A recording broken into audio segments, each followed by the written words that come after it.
Olá. Defesa critica interferência do Supremo Tribunal Federal na cassação de Maluf. A mesa diretora da Câmara decidiu por unanimidade pela perda de mandato do parlamentar do PP. O corregedor da Casa, Evandro Guzzi, do PV de São Paulo, ressaltou que caberia ao plenário a decisão, mas a Câmara não poderia descumprir a determinação do Supremo. O deputado destacou o constrangimento institucional de que a sentença penal condenatória transitada em julgada, a Constituição é clara, no sentido da decisão pelo plenário da Casa. O advogado Antônio Carlos de Almeida Castro, Cacai, considera que a Câmara ficou menor com essa decisão. De que essa decisão é inconstitucional.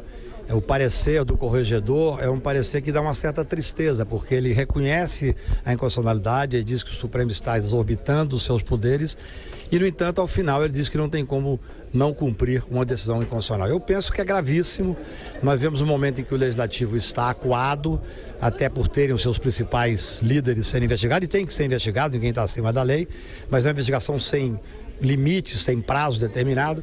Então o Poder Legislativo hoje sai menor desse episódio, ao não ter a coragem mínima que se espera de um poder independente, que é fazer cumprir a Constituição e ceder, vamos chamar assim, a uma determinação inconstitucional de um ministro do Supremo. Acho que o Poder Legislativo sai menor. E ao Legislativo sai menor o próprio Estado Democrático de Direito, porque é nesse poder que está residindo ainda as esperanças do cidadão que vota.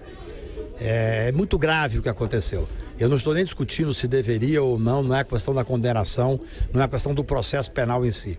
É da independência dos poderes. Para que nós possamos ter um Estado minimamente democrático, é necessário que os poderes se respeitem.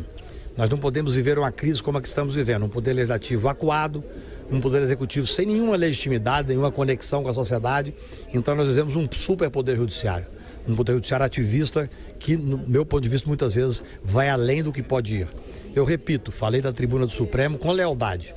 Nenhum poder pode tudo. Felizmente, o Supremo Tribunal pode muito, mas não pode tudo. Paulo Maluf foi condenado pela primeira turma do STF por lavagem de dinheiro. Em maio de 2017, o ex-prefeito de São Paulo começou a cumprir a sua pena em dezembro do ano passado, no Complexo da Papuda, em Brasília. Mas em março de 2018, o ministro Dias Toffoli concedeu a prisão domiciliar.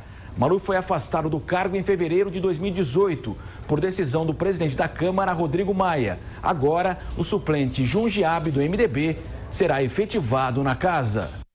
Ô Vila, essa discussão que tinha que ser o plenário, você concorda ou discorda? Não, isso daí é bobagem. É uma enorme bobagem.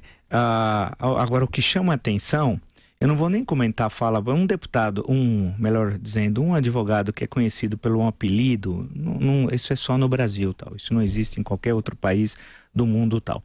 É melhor nem comentar. Então, o comentário não se refere à fala desse senhor, desse bacharel, mas sim à questão que envolve Paulo Maluf e tal.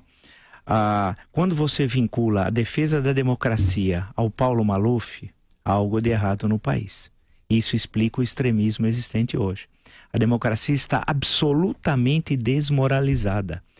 Porque na hora que o corrupto usa de toda a estrutura do Estado Democrático de Direito para se defender, e a sociedade não teve no Estado Democrático de Direito um instrumento para se defender do corrupto, que é o outro lado da moeda, aí algo está errado.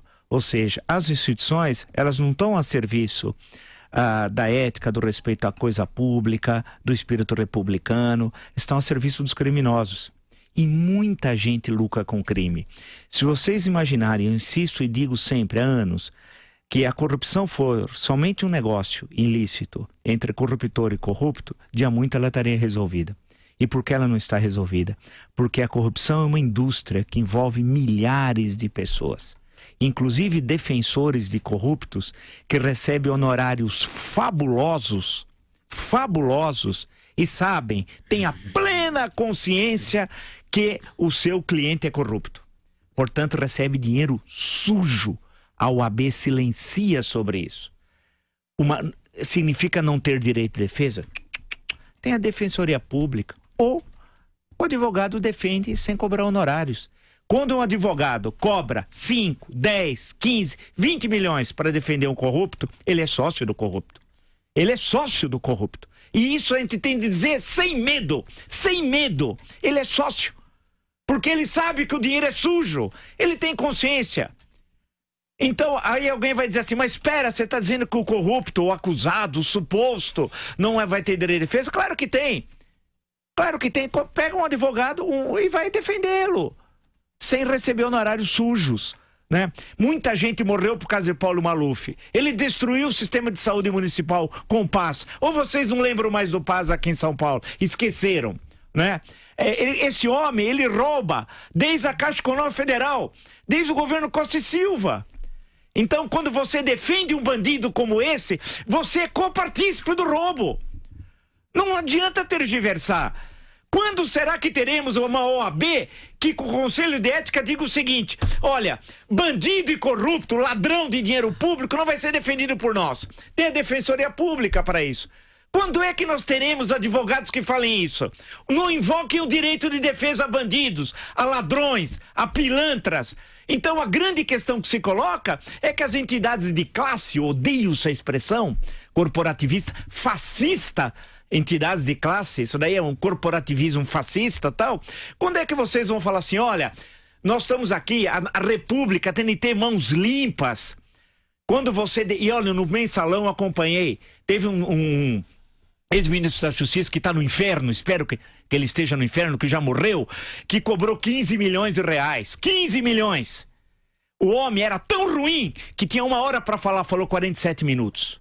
47 minutos. Era chamado de Deus entre seus colegas, entre seus pares. Deus. A relação que ele tinha para defender os seus clientes não era o seu conhecimento jurídico. Ele não era um Pontes de Miranda, ele não era um Rui Barbosa, um Pedro Lessa, um Sobral Pinto. Ele tinha relações com nomeações para desembargadores e ministros das Cortes Superiores. Ou seja, a situação, ele ganhava as suas ações, não era pela sua verve, ou pela sua sustentação ali, escrita, pela sua competência, era por outros caminhos. Ou seja, ou nós vamos mudar esse país, por isso que os caras querem inventar extremistas, querem votar, por causa disso.